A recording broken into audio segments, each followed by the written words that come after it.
I appreciate that, but my dilemma is exactly as you described a few minutes earlier, that in talking with people who are channeling information from the non-physical, I am getting these mixed messages. We understand. So I have a son and family in Seattle. We hear. What am I to do? Well, here's what we would say. We would say, these people that I love have source energy at their core. And if they are loving life in this physical format and wanting to continue it, they will be inspired to be in the right place at the right time. And then we would soothe ourselves by acknowledging that there is no such thing as death, and that there is nothing awful about making the transition into non-physical, because we are all eternal. In other words, you really got to get over this death thing if you are to feel joyful about physical experience also. People around the time of the harmonic convergence were plying us with these kinds of questions. And we said, well, you're going to wake up and you're going to say, did I miss something? Because these things are not happening all at once. It is a gradual evolution of the energy. And then when the Y2K disaster was upon your doorstep, a dear friend sat here and he had been listening to those who had been channeling information. They were predicting this ultimate disaster, financial collapse and so on because of the computer disaster. And he said, what will the newspaper read the next day? And we said, much to do about nothing. And that's really what we want to say about all of these negative predictions. They are much to do about something that does not have to be in your world. In other words, there is so much more havoc happening on your planet because of the bombs that your government is dropping, and you don't have control about that either. And so you just finally have to say, of the many things that I don't have control of, the way this Earth spins in its orbit is really high on the list of things I don't have control about. So can we dispense with global warming? Is that not a human-caused problem, and are we not to do anything about it because it's futile and not beyond our control? Well, here's what we would like to say about that. Your planet has been set into motion through the thought from non-physical, and don't you find it amazing that your Earth spins in its orbit at all? Yes. And don't you think that whatever got it spinning can deal with the temperature of it? It makes sense to me. Absolutely. And then we want to ask, for those who are comparing the temperatures so accurately that they can pronounce the trend toward warming, what instruments were they using 100, 200, 300, 500, 2,000 years ago? In other words, are they even comparing apples to apples and oranges to oranges? In other words, we do not think that the instruments that you're using today to measure compare at all with whatever it is wherever they're getting the data from before. In other words, we don't think they know that the planet is warming, and we don't think you have broad enough view to really give word to a trend. We think that it is like so many things. You believe that you need to control a condition, and you can't control the conditions and get people to move in the direction of what you want unless you scare them a lot. In other words, because people are not motivated, it seems, by the call of source. Look how many hours we spend talking to all of you about feeling good. We should not have to do such a sales job about feeling good. But it's because you have been oriented for so long that most of you don't take action until something really awful looms. And those who have things to sell have learned that about your personalities. And so they've learned that if they're going to get you to move, they're going to prod you with something that's painful. And so that's why most people get your vote about what they want to do by you weighing all of the consequences of what will happen if you don't. And in the process of that, people become more and more fearful. And as they become more and more fearful, they're less and less guided. And as they're less and less guided, they're more and more vulnerable. And as they're more and more vulnerable, more things they don't want happen to them. And then they say, see, those naysayers were right. And we say, no, they weren't. They were just influencing you to that creation of your own reality. You could have created something more positive if you had wanted to. And what makes it all right is that the dilution ratio on your planet is still working effectively. And by that we mean the longer the old timers are here and worrying, the worse their life gets, but then they croak. And new ones come in who are optimistic and expecting better things. And so when the old ones die who are worried about global warming and the new ones are born who aren't, your problem will cease. It really is like that. Plus, those like you are contributing to the improvement of the dilution ratio, because even though you are older and you have the potential of pushing against, you are deliberately learning to turn downstream.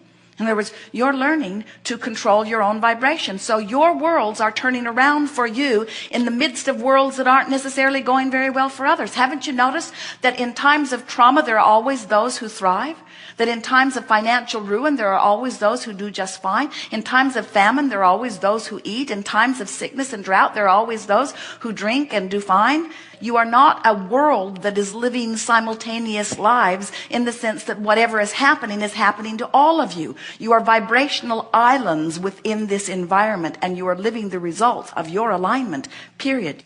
And to the degree those who are focused negatively influence you, then you create the world that they point out. And to the degree that those who are around you are influencing you toward feeling better, then to that degree you create a world that is pleasing to you. It has always been quite a mixed bag here. Yes. In this leading edge environment. That's what makes it so inviting for the likes of you.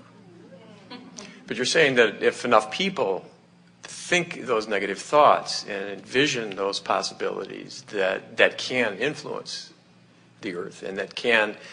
No, that's not what we said. We said if enough people get negatively focused, they will mess up their individual lives, but they have no control in yours. Enough people can't get worried about global warming to ruin your planet for you. I love it. Because I'm surrounded by people who believe that. Your view of this universe is so minuscule, none of it counts.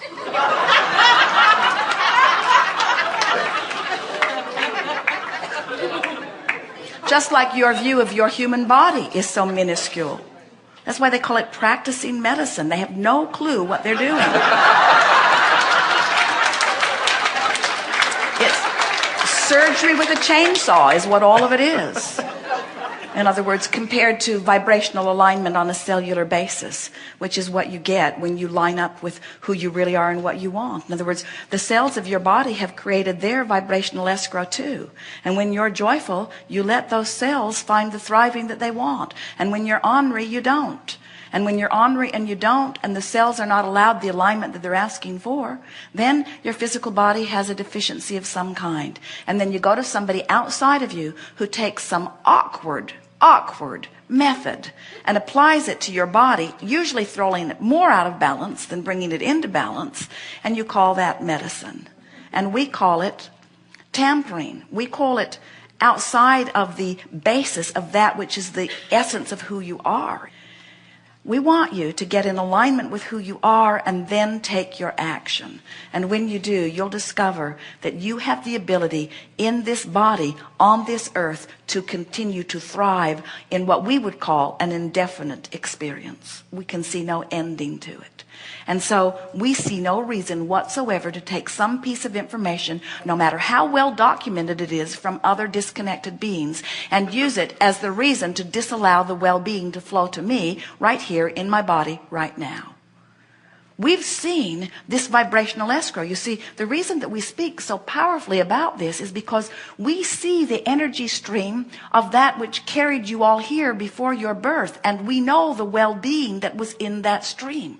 And then we see the physical emergence of all of that which is physically focused here and now, and we know the power of your desire. And then we get to watch the contrast that you're living, and we have bird's eye view of the birthing of the new experience expansion that you are all individually and collectively giving birth to. So we've seen your new world because it is born out of the contrast, and we know what it is you are reaching for. And we have to say to you that it is only that which you're asking for the source wraps itself around. So it takes a tremendous amount of negative attention to even mess up your own life experience. But source will never go with any of those rockets about what you do not want. That's why we are so sure about the positive expansion of your earth experience, you see. You're here as the leading edge of that which is source, asking for more that source is embracing and becoming. So we know the future of this planet, and it is good. Wow. And if for any reason you seek some piece of information that causes you to think contrary of that, you feel gut-wrenching negative emotion, which is your confirmation that your thought is against that which the source within you knows. Isn't that nice to know? My fear is there for a reason. When they tell me that the world is falling apart and that this is the end and that my children will not have a place to be and that their children may be extinct, and I feel that gut-wrenching feeling that I have, I've got to know this thought is bogus. And it doesn't matter how many scientists with all of their brilliance are coming to the same conclusion. They're defying what my source knows, and my source knows. Because my source was here before I was all here. My source was here when this earth plane was an idea. Source is in on all of that, you see. You need not worry, and your own guidance will show you that. It's not possible for you to not live happily ever after. Some will have to die to do it. But it does not mean that it is not possible for you to live right here on planet Earth happily ever after. It is your plan. It is our plan. It is the promise of your future. And anything else is coming from the disconnected mind of man. Thank you. Wonderful.